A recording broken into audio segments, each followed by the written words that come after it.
করার সমস্যা নয়। এখন হাত তুলবো না হাত নামাবো, দাঁড়িয়ে সালাম দেবো না বসে দেবো, এসব নিয়ে ঝগড়া করার এখন সময় নয়।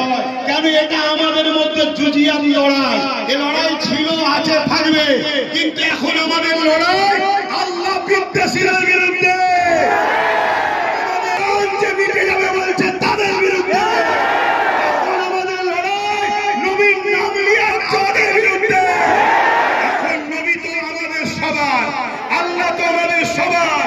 এখন আমাদের লড়াই মসজিদ মাদ্রাসা বাঁচাবার লড়াই। ফুরফুরাওয়ালা হোক আর যে সিলসিলারি হোক, মসজিদ তো আমাদের সবার, মাদ্রাসা তো আমাদের সবার, আল্লাহ তো আমাদের সবার, কুরআন তো আমাদের সবার, ইসলাম তো আমাদের সবার, মুহাম্মদ রাসূল তো আমাদের সবার।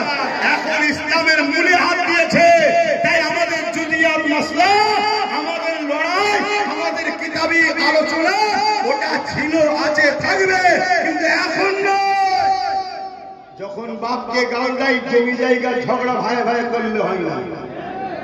যখন ঘরকে ভেঙে তুলে দেবে বলছে, মাকে গাল দিচ্ছে, তখন আর ওই জমি জায়গা বা টাকা পয়সার লড়াই ভাই ভাই করলে তখন হয় না। আমি উদাহরণ দিচ্ছি।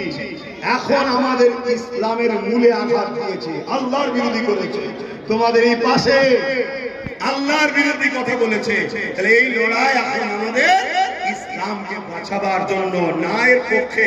এখন কে কার আমির মানে, কে কার শায়েখ মানে, কে কার পীর মানে, কে কার মুর্শিদ মানে, কে কার হযরত মানে, তার কাছে থাক, তার কাছে থাক। আমি বলবো না যে ফুরফুরাওয়ালাদের ঘরে অন্য সিলসিলায় ঢুকে যেতে হবে, অন্য সিলসিলাকে আমার কাছে চলে আসতে দাও, তো আমি দিচ্ছি না। এখন আমরা সবাই ঐক্য হয়ে আল্লাহর কোরআনের পুস্তক যারা, রাসূলের পুস্তক যারা, তাদের বিরুদ্ধে লড়াইয়ের দরকার আছে না নয়? বলবো, আমার কথাটা আবার ভুল মানে নিলেন না তো? না, ভুল ব্যাখ্যা নেবেন না, তাহলে ক্ষতি হবে সবার।